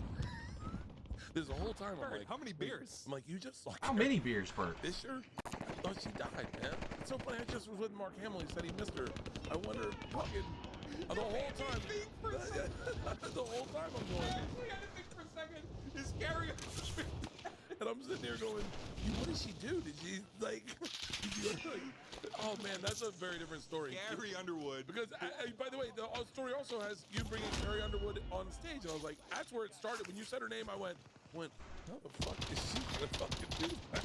I'm saying that I think that in this day and age of very different forms of media, I know personally, even Vegas is like, what the fuck do we do? Okay, there's still a couple of highlight acts, and we know that they're there and getting residencies. But as the years are ticking by and there's less movie stars and less traditional pop stars, they're not going to get Ariana Grande for a lot of years, if she even does it, to do a regular residency. So if you pitch them something that's like the way you and Tom came up with it, like, dude, you could for sure do a year somewhere, guest, solo stand-up show, and have those great dinners that just stop. I would love to do a residency. I was agreeing on that one. Okay. Like, I just would love. I'd love to do a residency. I think I would love to live in Key West. I'm thinking of places I want to live. I never thought of anybody doing a residency outside of the one place that you always hear that. That's the one place in Auburn. See? I swear that was a headshot he just hit. Lighters. No, you know where you She could or whatever. Reno. Oh. A Reno residency. Dude, I could fucking do that. I would destroy. Dude, how often do people come to Reno? Like, is that Not often, but if somebody like you rolls through town, I'm sure that'd be like, oh fuck. I've always done well in Reno too. Yeah, I mean, Do like an you can off-market do very well. That would be huge. I would love that. And but by the way, that's not a bad idea. If like you did, if you did like if you got 3 comics that were like doing fans were like, dude, it's a mega show. Yeah. And you do a residency, and that would be fucking awesome. I mean, every night it's like, hey, drive there, you get a nice car, you have a residency, you enjoy driving your car, you don't need a drink, so you live there, you're going home, you're family. God, that would be fucking. Think about like the blue collar guys back in the day, and you go like, okay, Jeff was ahead of the pack, but on their own they were all I guess doing okay. Yeah. And then that was a game changer, and not something that they had to sustain for the rest. They all went off to do arguably greater, more interesting things from that. So you go 1 year residency somewhere where you guys go, we're gonna fucking populate Vegas or Reno or whatever, or fucking wherever you just said, Delray Beach or somewhere. Key West. And it's like, that would be something that I'm sure a progressive casino is gonna look and go, man, that might be the next idea. That might be the next way to get people asses in seats. How often do you have the idea? How often do you think outside of the box on stand-up, like, of ideas like this? Like, All the time. Really? Yeah, man. I'm like, if I'm replanting the comedy flag now, and I have a big moment, which it feels like it's leading up to. I look forward to adding in a lot of elements of what I think stand-up could and should be moving forward. But that only comes when you're in a moment, right? When you're like on the fucking the trending list, and sometimes in a career you just get there. You're like, man, I'm gonna talk about. That's when I'll probably bring forth some of these new ideas. Yeah, you tickled my brain this moment, because now I'm sitting there going, I didn't. It's like the first time someone explained the internet to me, and I was like, so you're telling me I'm gonna buy groceries on an internet and not at my house, and then all of a sudden the first time you buy groceries, you're like, oh, this is fucking awesome. Yeah, and then a year later you're like, never have to carry in the sodas again. I'll just order the sodas online, and all that's just gonna come. In fact, I'll order more than enough. And then it's like you're doing hybrid things. Moment and places like, and I know there's some other people that are trying to do what they're doing, but nobody is doing it in a way that, like, if you saw what Schultz did, and I watched that in real time, and I was like, oh man, this is. You know how many pages that contract is? 1. Really? We got it for 14 days. Yeah, you want to add it? We'll cross that out. We'll do another week. Let's tag on another week. But I mean, it was remarkable. I thought it was going to be at least there's going to be something, or like some long-term effect, or what do they want? No, take our feet. Just 14 days. 14 days creates the immediacy of it, correct? Right. That gets people. And by the way, at the end of the 14 days, it's like you can extend it, keep it on there. Like, extended it. Yeah, I might do the same. I mean, why wouldn't you? Why would your fans to? I would. I mean, I would do the 14 days. I would do the 14 days, and then I'll tell you what I like about that. I like the 14 days, and I like clean, pull it out, done. Thank you, everyone. I got another one coming next year. Without giving too much away, is I've got the 14-day, but I always do extra for whatever it is that I do. So it's like, this is the moment version. This is going to be like, it won't be like this again. The merch is only limited time, and then there'll be another version, but this is the one that you want to see out of the gate, and then there'll be a hybrid version that I'm going to do later down the line. So how do you feel about these comics releasing specials on YouTube? Because people are popping on YouTube, and I'm on the fence about. I'm not on the fence on an unknown comic, Stavros is an unknown, but someone like him going on YouTube. Mark Norman, Shane Gillis. I'm not against that. Yeah. My question is, at what point does the paywall make more sense for content? So I'm creating a bunch of content. It makes more putting it sense out when after you build and a you huge do it as following at a deficit, birth. Because if you went and behind then you paywall, could recoup that I wouldn't be able to have that, man. by throwing it behind a paywall. How do you see that? Because that's where I get tripped up on. Great opportunities for monetization through YouTube, for example, or like there's a myriad of audio ones and stuff you can do, and like go through digipacks and places that are gonna like get you all your royalties. But let's use the example of YouTube like this. YouTube, upside downside is similar to what we would have said 20 years ago, like being a road comic, which is like, man, I make a good amount of dough on the road. I'm always working. They always want me, but I'm not breaking through. Yeah. And the reason that you're not breaking through in the road 20 years ago, and the reason some people are not breaking through on the internet right now through YouTube is because either you weren't ready, it doesn't look good, it doesn't sound good, or it's not hooking people. For a number of reasons, you could probably look and go, this is not the best this person could have done. Yeah. The ones that are working, you kind of go, that's on fire. That's fire. Yeah. That's like, that makes me go, I got to watch all this, or I want to go see their show live. But I have certain friends that put stuff up. I'm like, why'd you release that? Oh, because I thought it would be like a calling card. Your calling card is benign. Your calling card is the road comic 20 years ago being like, yeah, nothing more is happening. Well, let me take a look at your ad. It's a couple of killer bits, and then the other stuff is like, what are you doing? Yeah. This isn't setting you away from the pack. This is making you part of the Road Dog Cafe. Yeah. And so, if you're going to put something on YouTube, make it fucking awesome. And if you can't, don't put it out there. All right. Where y'all going? Where y'all going? Come on, mark it up. Mark it up. Through TikToks, you could build through like other places that are like snippet excerpts. Yeah. But if you're gonna put your special on YouTube, you better know when you hit upload. Yeah. And you know, because some people upload and go, I hope this is good. I hope this catches. I think we got it. I think it's good, man. I think women will like it. You know, but it's like, no, don't put it out there unless you're ready for that to, because if the algorithm grabs you or you grab it, then the world's your oyster. Yeah. And you're gonna make a lot of money. And it'll happen like that. But for the people that are like, where's my snap? It's not happening like that. It's because you're a little milquetoast. Some of it is a little boring. It's just not great. Good on the internet doesn't count anymore. Good on the internet doesn't count. Good. It's got to be fucking great. Great. God Great. damn it, that's so Yeah. true. Yeah. Good is not good. This is good. Good is death. Good is game over. I had the phrase "be undeniable" written in my joke book. That's it. It's such an interesting thing. And what's so funny, what's so great about you is you are actually undeniable. You are the first person. I said this to someone. Someone said, "What was it like watching Mitch Hedberg?" And I was like, "Well, there was a lot of deniable in him. Like you could watch Mitch, and he would bomb. He would tank it. He would get in his head, and he would he would get in his head. He was still toiling too. You could see almost like him trying to figure out really where he fit. Yeah. But when he killed, it was killer. But it was sometimes a little bit like, oh, he's still learning. I've said this so much. I go, you do not know. To young comics, they do not know what it was like to witness you. It was the definition of undeniable. Somebody said recently it was the first. I didn't say it. Somebody said you were the first viral moment, really, in the internet. And I look back, I was like, I guess aside from maybe like a band that might have had like something, like a Lenny Kravitz was. Like, I remember a couple of things were happening around me, but comedy, it was like a wasteland, and then suddenly I came through. Yeah. So yeah, it was like, yeah, what was viral first was my stand-up. It was. I mean, I'll never be able to explain it to someone who wasn't.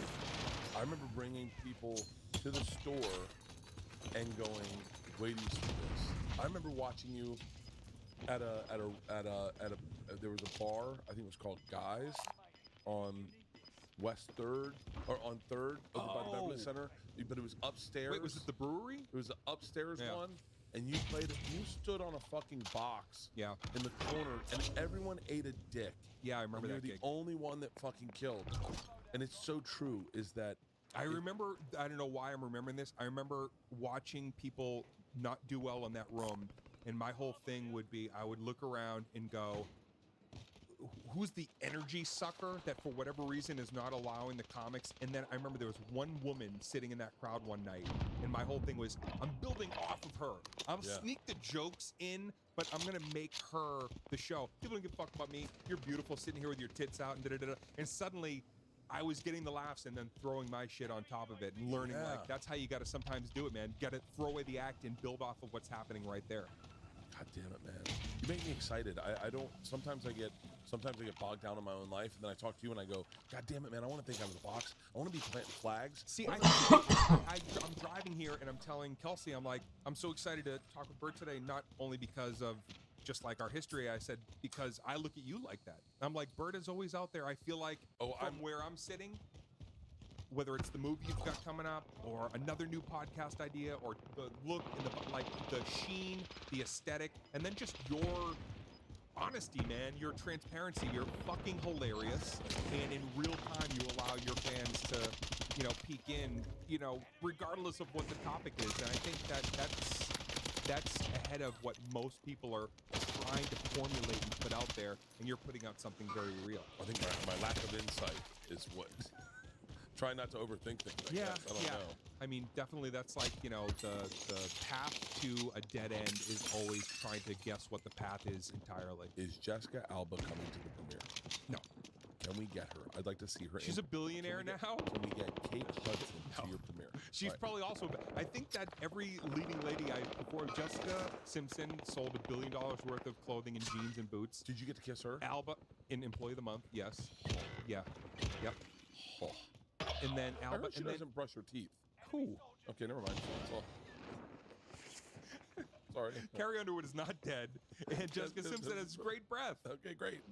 Oh, man, this day is bringing a lot of levity to me.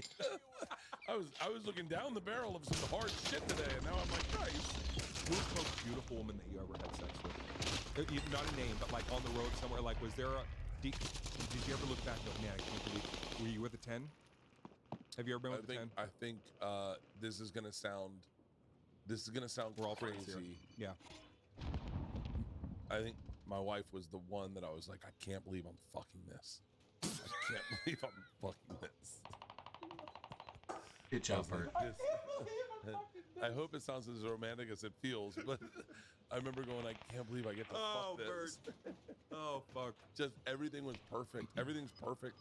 I mean, obviously she's gotten old, but no, everything was perfect. I remember being like, this can't be real. This can't, like, I'm getting pranked. Someone's gonna come in and get punked. Do you think that if you had to look back, did you have more sex on the condo couch or in a 5-star hotel? I've only had sex with 6 people. Women. I don't know. In your life? Yeah. Ever, yeah. Yeah. Only, including your wife? Including my wife, yeah. She was number 6. She was my, we had a basketball team at a point, and then I got an alternate. She I did. Yeah. What? Yeah, I could never turn it off. I could never turn it off. And it took a special type of work. Any of them prostitutes? None. Oh. No, none. All right. Oh, I've dated all of them. I had one night stand. My numbers are getting slippery. We talked to the girls about this. I always thought my wife's numbers were through the roof. My wife's numbers are around mine. Okay. But there was the girl I lost my virginity to. I remember having sex with her and being like, I can't believe this is happening. Yeah. The second one was this girl I dated in college. I remember having sex with her and be like, every chick I've had sex with, I was like, I can't believe I get to fuck this person. This is fucking crazy. I get to put my dick in there. Your inner monologue. I get to put my dick in There's never been someone in this. There's never been. I gotta use the I weapons at hand. Yeah, in this.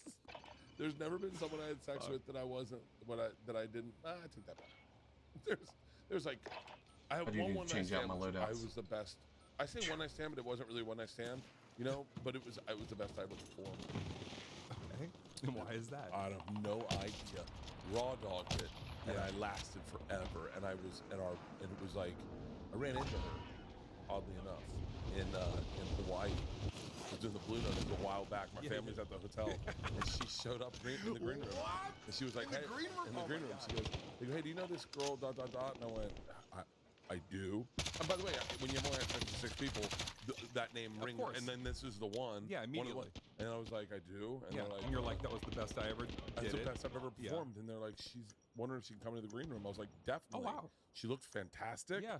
And I just thought, I was like, by the way, she was so cool about it afterwards. Like, I had a real... After the green room or after the sex? No, after the sex. Like, she was so fucking cool. Yeah. Like, everything about her was cool. And I was like, I'm not that cool. Like, I should never do that again. I can't keep up with her. She looks great. She's got a kid. I follow her.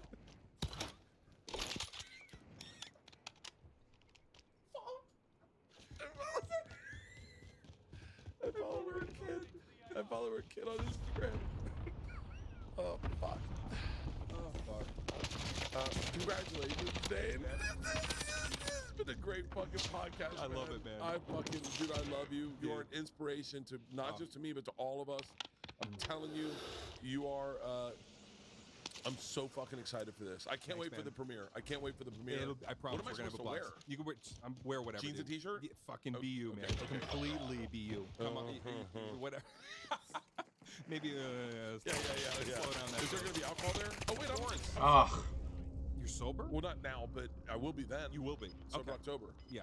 So Sober October. Yeah, Okay, cool. That's why I'm drinking now. It's like There will be a drinking. little alcohol there at the after, but no. At the beginning, you'll have some popcorn when you go into the theater. Yeah. Can I bring Leanne? Yeah. Okay. Of course. Hey, Leanne! +1. She in there? I just realized after my third beer, I was supposed to pick up my daughter today. All right. So I was like, okay, I can do that. Go ahead. Yeah. Do your thing. This was awesome, though. And you know what, dude? Is Leanne in there? Hey, tell her to come in for a second. She's gonna get fucking... Grave digger, She is? Oh, yeah, she- when you dig my grave, What about going where? could you make it shallow Is Jessica Alba going to be there? so that I can feel the rain? Is that, what? Grave digger. I'm so sorry. Hey, Leanne. October 4th. Miro Stonewall, I'm inviting 1810 you to to the premiere of 1923. Above it all, and I would love for you to attend. Yeah. You know what? You can wear whatever you want. It's very low key.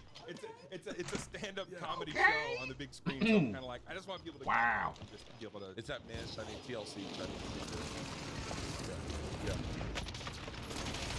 Oh, that was beautiful. You downed him. I'm Good just job. excited. I've never been to I've been to one premiere. Have you ever been to Oh, Man, this guy's oh, whooping yeah, ass. no. Whooping ass. Did you think he was just inviting you? She was my date. I won't abandon you, Clock.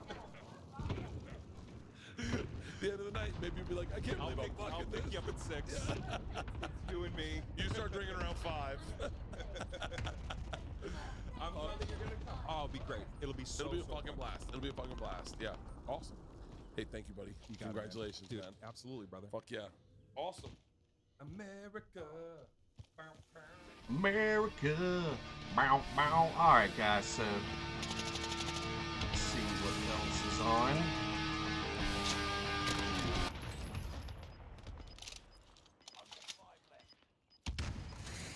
Mwah, mwah.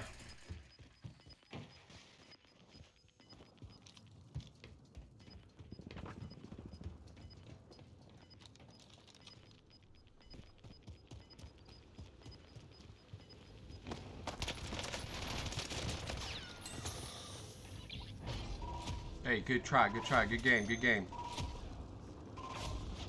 I wasn't any help.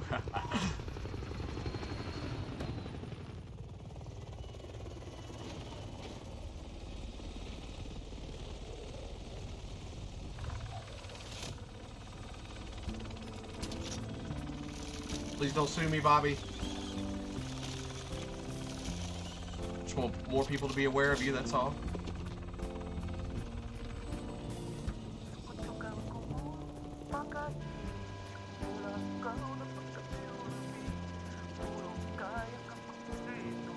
Am I gonna get me some nicer outfits?